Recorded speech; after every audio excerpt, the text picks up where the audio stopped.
কই গো ছোট্ট বন্ধুরা, তোমাদের গল্পমণি তো আবার এসে গেল। অনেক এদিক ওদিক দেবতা ভূত প্রেতের গল্প হয়েছে। আজকে তোমাদের একটা গল্প বলবো, যে গল্পটা বন্ধুত্বের গল্প। শ্রী অখিল নিয়োগী, যার ছদ্মনাম স্বপন বুড়ো, তার লেখা।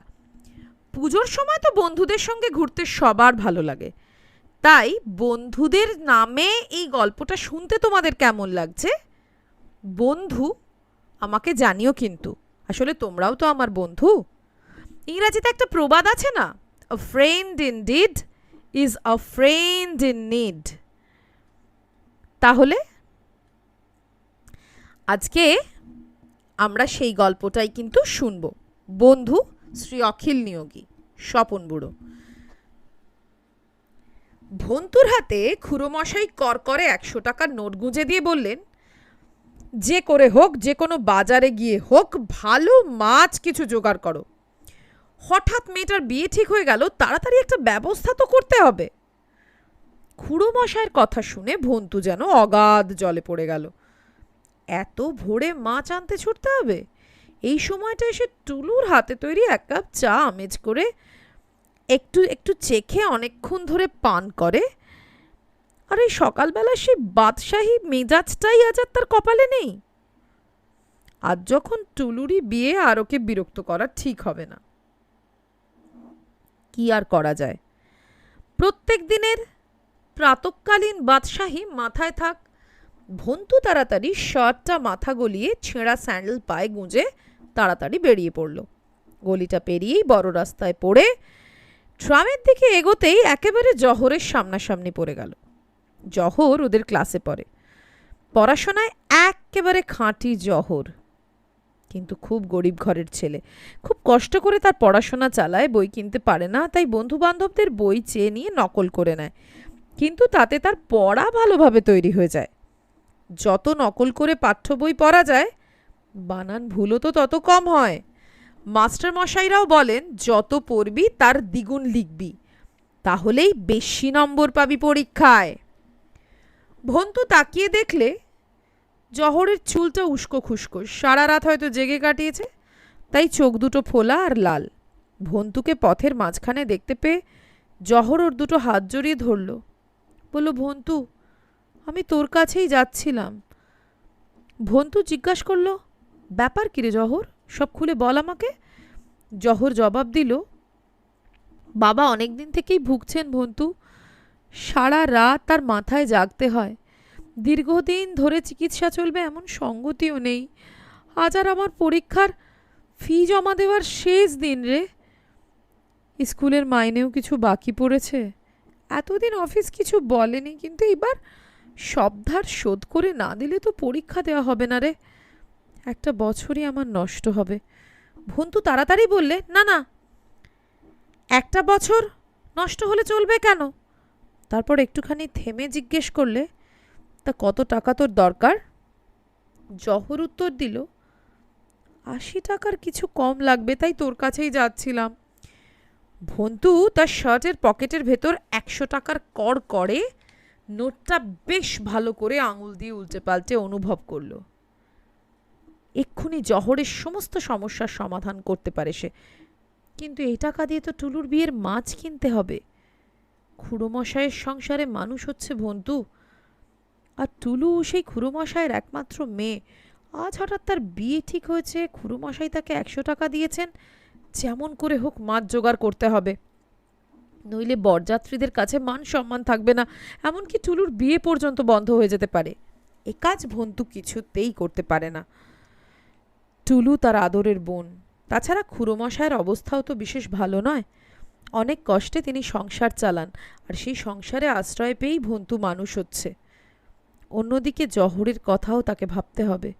জহরও সামনে দাঁড়িয়ে আছে, ছেঁড়া কাপড়, তালিমারা শার্ট, উস্কো খুস্কো চুল, ফোলা চোখ। খানিকক্ষণ আগে সে কাঁদছিল কি না তাই বা কে জানে। জহর পড়াশোনায় সত্যিই জহর, ক্লাসের সবার সেরা। তার একটা বছর নষ্ট হবে, তাহলে সে আর বন্ধু কি?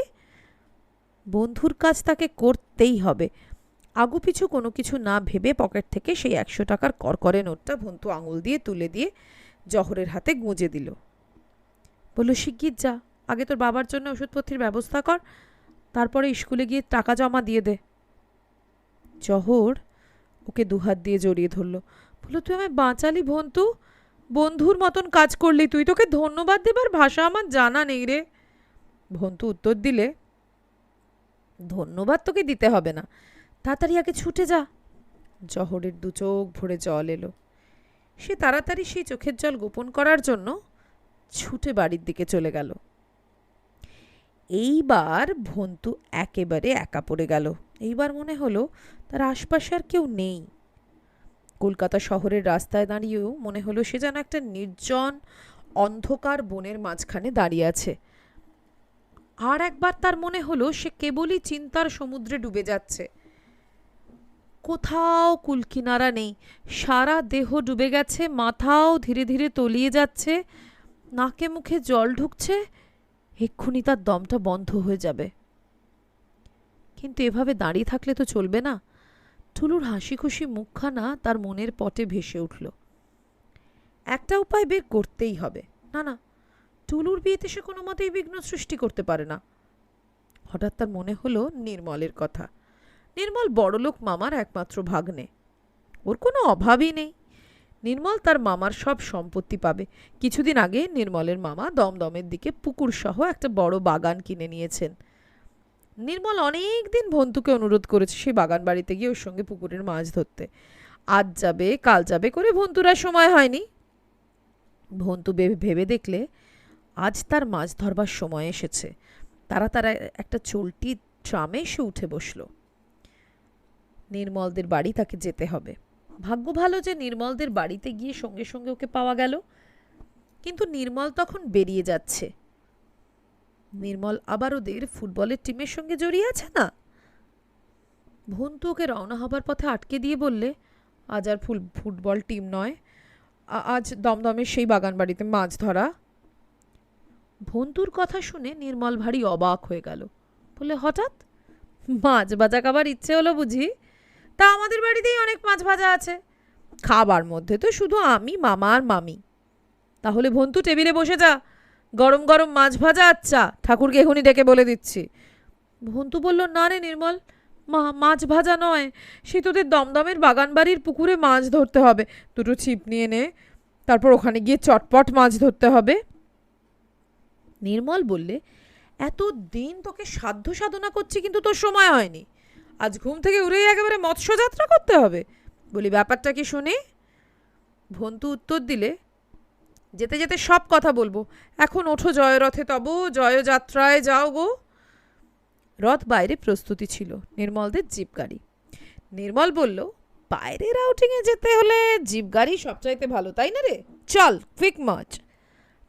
মাছ ধরার ছিপ, সব রকমের সাজ সরঞ্জাম, মাছ রাখবার আধার, সব কিছু নিয়ে দুই বন্ধু জিপে উঠে পড়ল। নির্মল বললে, ড্রাইভার নিয়ে কাজ নেই, কতক্ষণ দেরি হবে কে জানে, আমি নিজেই গাড়ি চালিয়ে নিয়ে যাচ্ছি। নির্মল নিজে স্টিয়ারিংয়ে বসলো। জিপ দ্রুত বেগে এগিয়ে চলল দমদমের দিকে। গাড়ি চালাতে চালাতে নির্মল ভন্তুর দিকে বাঁকা চোখে তাকিয়ে জিজ্ঞেস করলো, আসল কথাটা এবার খুলে বলতো, তুই যে হঠাৎ মাছ ধরতে উৎসাহিত হয়ে উঠেছিস, এমন তো মনে হয় না। কার দায় উদ্ধার করতে হবে শুনি? ভন্তু খানিকটা ইতস্তত করে কয়েকটা ঢোক গিলে বলল, দেখ নির্মল, কিছু মাছের দরকার হয়ে পড়েছে হঠাৎ, মানে একটা বিয়ের ব্যাপারে, না পেলে একটা গোলমালের সৃষ্টি হবে ভাই, হয়তো বিয়েটা ভেঙেই যেতে পারে। হো হো করে হেসে উঠল নির্মল। বলল, তাই বল, কিন্তু বন্ধু, ছিপ দিয়ে মাছ ধরলে তো সে সমস্যার সমাধান হবে না, পুকুরে জাল ফেলতে হবে। ভন্তু চোখ দুটো কপালে তুলে বললে, সর্বনাশ, এখন তাহলে উপায়? নির্মল বলল, আমি তো তোর বন্ধু, কাজেই একটা সমস্যা যখন এসে উপস্থিত হয়েছে তখন তার সমাধানও করতে হবে। কিন্তু কার বিয়ে আটকে গেল শুনি? ভন্তু তখন সব কথা নির্মলকে খুলে বললে। জহরকে বাঁচাবার জন্যই যে সেই কাণ্ডটা করেছে সে কথাও সে গোপন করলে না। এখন তার বোনের বিয়েতে যে কি গোলমাল হয় কে জানে। ওর গল্প শুনে নির্মল খানিকটা চুপ করে রইল। তারপর বলল, দেখ ভন্তু, আমরা কথায় কথায় বলি ও আমার বন্ধু, কিন্তু সত্যিকারের বন্ধুত্ব যে কাকে বলে তুই তুই তাই আজ বুঝিয়ে দিলি। চল আমার সঙ্গে, একটা সমস্যার সমাধান যখন হয়েছে তখন আরেকটা সমস্যার সমাধানও করতে হবে। আমাদের বাগানে দুটো মালি আছে, ওদের কাছে জাল আছে, সেই জাল দিয়েই পুকুরের মাছ ধরা যাবে। নির্মল তার জিপের গতি দ্রুততর করলো। বাগানে পৌঁছে দেখা গেল দুটো মালির ভেতর একটা লোক দেশে চলে গেছে, একজন শুধু বাগান পাহারায় আছে। নির্মল বলল, কাজ হাসিল করা নিয়ে কথা, একটা মালি আর আমরাও রয়েছি দুজন, গামছা পরে আমরাও নেমে যাবো ওর সঙ্গে। মালিকে ডেকে নিয়ে দুই বন্ধুতে মালকোচা মেরে কাজে লেগে গেল। পুকুরে বেশ ভালো মাছ ছিল, কিন্তু চালাক মাছগুলো কেবলই গভীর জলে পালিয়ে পালিয়ে বেড়াতে লাগলো। নির্মল বলল, উপর থেকে কাজ হবে না, আমাদের সত্যি জলে নেমে মালিকে সাহায্য করতে হবে। এইবার আসলো গামছা, সেটা পড়ে গভীর জলে ডুব দেওয়া। জালটা ঠিক জায়গা মতো ফেলা হচ্ছে কিনা সেই দিকে দৃষ্টি রাখা, আর হাতে হাতে সাহায্য করা। সারা দিনের শেষে বেশ কয়েকটা বড় রুই মাছ ধরা পড়ল। ছোট মাছগুলো আবার পুকুরে ছেড়ে দিয়ে নির্মল বড় রুইগুলোই বাছাই করে দিল। ভন্তু বলল, হেতেই যথেষ্ট হবে, এখন আমরা ফিরি, চল। ফিরতি পথে নির্মল বললে, আচ্ছা ভন্তু, একটা কাজ তো তুই এখনো করলি না, ভুলে গিয়েছিস বুঝি? ভন্তুর ভুরু দুটো কুঁচকে গেল। সে নির্মলের দিকে তাকিয়ে জিজ্ঞেস করলো, কোন কাজটা বলতো? আসল সমস্যার তো সমাধান করে দিলি। নির্মল ভন্তুর পিঠে একটা থাপ্পড় মেরে বললে, বারে, তোর বোনের বিয়ে আজ, আর আমাকেই নেমন্তন্ন করলি না? ভন্তু বললে, তুই সত্যিকারের বন্ধুর কাজ করেছিস, আমার মনের কথা কি আর বুঝতে পারবি না? নির্মল আবার হো হো করে হেসে উঠল, বলল, যা, তোকে কথা দিচ্ছি, তোর বোনের বিয়েতে আমি পরিবেশন করব। ইতিমধ্যে খুড়োমশাইয়ের বাড়িতে কান্নাকাটি শুরু হয়ে গেছে। 100 টাকা নিয়ে ভন্তু কোথায় উধাও হলো? কেউ কেউ মন্তব্য করলো, আজকালকার ছেলেদের বিশ্বাস নেই, হয়তো নগদ 100 টাকা হাতে পেয়ে শ্রীমান সোজা বোম্বাই রওনা হয়েছে তারকা হবার জন্যে। আবার কেউ ফোরন কাটলে, তা না একটা খবর দিয়ে রাখা ভালো, যদি টাকাটা উদ্ধার করা যায়।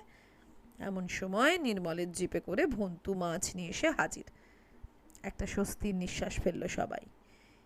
ইতিমধ্যে বন্ধুদের ভেতর যে নাটকগুলো অভিনীত হয়ে গেল সে কথা কেউ জানতেও পারল না। তাহলে বন্ধু হতো ऐसा, এরকম বন্ধুর জন্য তো জীবন পাত করাই যায়, তাই না? তাহলে সামনে তো পুজো, বন্ধুত্বে তোমাদের কি খবর সেগুলো একটু কমেন্টে জানাও। আর যারা দূর থেকে আমার চ্যানেলটি সাবস্ক্রাইব করছেন, যারা দেখছেন, গল্প শুনছেন, আমার খুব ভালো লাগছে, দয়া করে তারা কমেন্টও করুন। সবাই ভালো থাকবেন, ভালো রাখবেন। আজ তবে গল্পমনির এখানেই ছুটি, আসি তাহলে।